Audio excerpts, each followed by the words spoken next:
Gusto en saludarles una vez más. Iniciamos este estudio de integrales inmediatas. Aquí tenemos nuestra primera integral. Integral de 8x diferencial de x.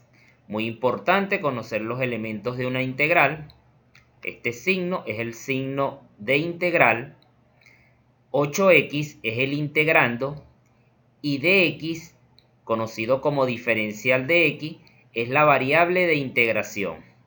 Entonces, para resolver una integral inmediata, lo que hacemos es comparar la integral que nos están dando con un conjunto de fórmulas previamente que tú debes tenerlas en una tabla. Y entonces, si esta integral se parece a esa fórmula, aplicamos la fórmula correspondiente. Como podrás notar, aquí tenemos una constante acompañada de una variable. Si comparamos esta integral de una constante por una variable con estas fórmulas que tenemos acá, no se parece, ya que aquí tenemos la integral del diferencial de x y aquí tenemos la integral de una potencia. Entonces, como no se parece, aplicamos una propiedad que nos va a permitir a nosotros transformar esta integral a una fórmula conocida.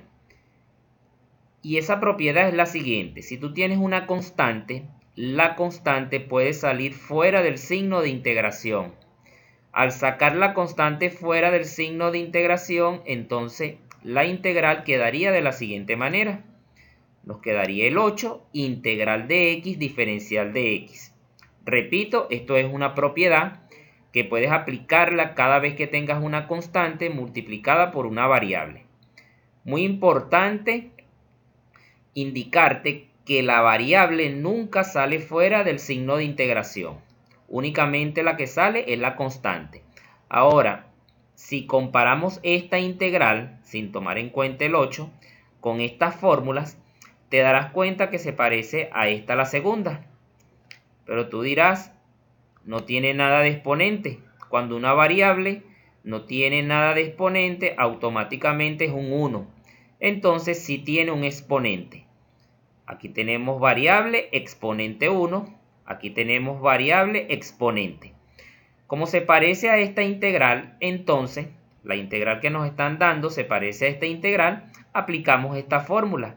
La fórmula nos dice que si tenemos la integral de una potencia, vamos a escribir la variable y al número que tiene como exponente le vamos a sumar 1. Aplicando la fórmula 2 en este ejercicio, entonces nos quedaría la integral de 8 que va a multiplicar a esta variable que tiene exponente 1 y a ese 1 le voy a sumar 1. Nos quedaría 8 que multiplica a la variable, al exponente 1 le sumo 1 y en el denominador escribo ese número, tal cual como te lo está indicando la fórmula. En el denominador escribimos ese número y le vamos a sumar 1. Por esa razón nos queda de esta manera. Y a esa integral le vamos a sumar una constante arbitraria. Esta constante siempre tiene que estar allí. Esa constante se identifica con la variable c. Entonces, como ya aplicamos la fórmula, observa que al aplicar la fórmula desaparece el signo de integral. Entonces realizamos las operaciones correspondientes.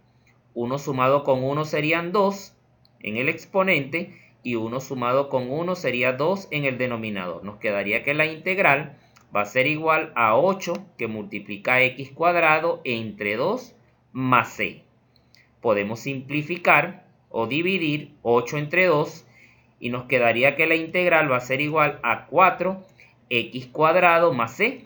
Y ya hemos resuelto nuestra primera integral. Vamos a resolver otro ejercicio. Aquí tenemos nuestra segunda integral.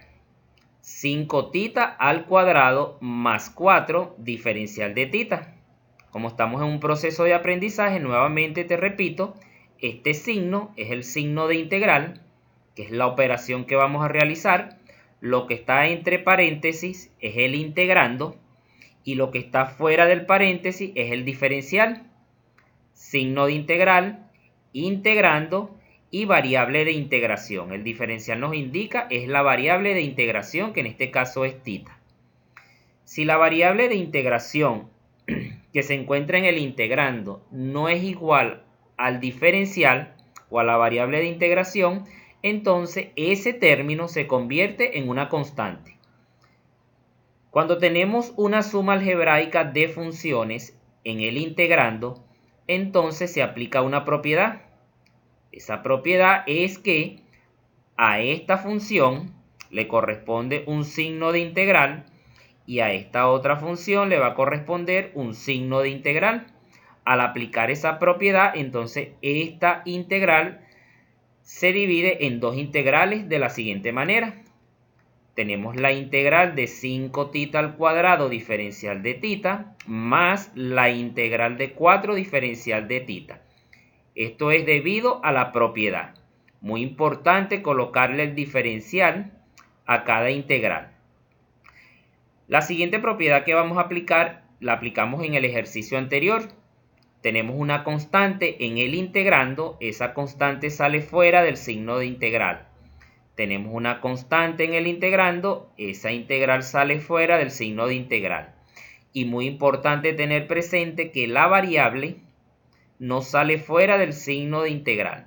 Entonces, al aplicar esa propiedad, tendríamos entonces que la integral va a ser igual a 5 integral de tita al cuadrado diferencial de tita más 4 integral diferencial de tita. Como estamos trabajando son las integrales inmediatas, tenemos que tratar que la integral que nos están dando se parezca a las fórmulas que ya tenemos. Si te das cuenta, esta integral tita al cuadrado diferencial de tita es la fórmula 2, ya que es una variable elevado a un exponente. Una variable elevado a un exponente. El exponente puede ser cualquier número menos 1. Es decir, n nunca va a ser menos 1, ¿ok? Y en la segunda integral tenemos la integral del diferencial de tita, que es la fórmula número 1. Integral diferencial de x, que es igual a x más c. Entonces, si te das cuenta, aquí tenemos integral variable de integración y en la fórmula 1 tenemos integral variable de integración. Por esa razón vamos a aplicar la fórmula número 1 en la segunda integral y en la primera integral vamos a aplicar la fórmula número 2, que es cuando tenemos una potencia. Aquí tenemos una potencia. Aplicando la fórmula 2 a esta primera integral nos quedaría que y va a ser igual a 5 de la variable. Recuerda que este 2 es n y a esa n le vamos a sumar 1. Tanto en el exponente como en el denominador. Nos quedaría entonces tita 2 más 1 entre 2 más 1. Aplicando la fórmula. Y al aplicar la fórmula desaparece el signo de integral. Y en la segunda integral nos quedaría 4. Integral del diferencial de tita sería tita más c. Nos quedaría más 4 tita más c. No es necesario colocar c en la primera integral, ya que esa c, que es la constante arbitraria, sumada con la c de la segunda integral, seguiría siendo una constante. Entonces no es necesario escribir c aquí y c aquí, 2c. Con una sola c, que es la constante arbitraria, estás representando la c de esta integral y la c de esta otra integral. ¿Ok? Ahora, aplicando las operaciones correspondientes en el exponente y en el denominador, nos quedaría que la integral va a ser igual a 5 que multiplica tita al cubo entre 3 más 4 tita más c. Sumando 2 más 1 nos quedaría 3 y 2 más 1 nos quedaría 3 en el denominador. Hasta aquí ya la integral está resuelta. ¿Qué podríamos hacer? Colocar este 5 tercios de una forma más elegante, por decirlo así. Entonces nos quedaría que la integral va a ser igual a 5 tercios que multiplica a tita elevado al cubo más 4 por tita más c. Hasta aquí este video. Cualquier duda con estos dos ejercicios puedes dejarla en los comentarios. No olvides suscribirte al canal, apóyame con un like y nos vemos en una próxima entrega.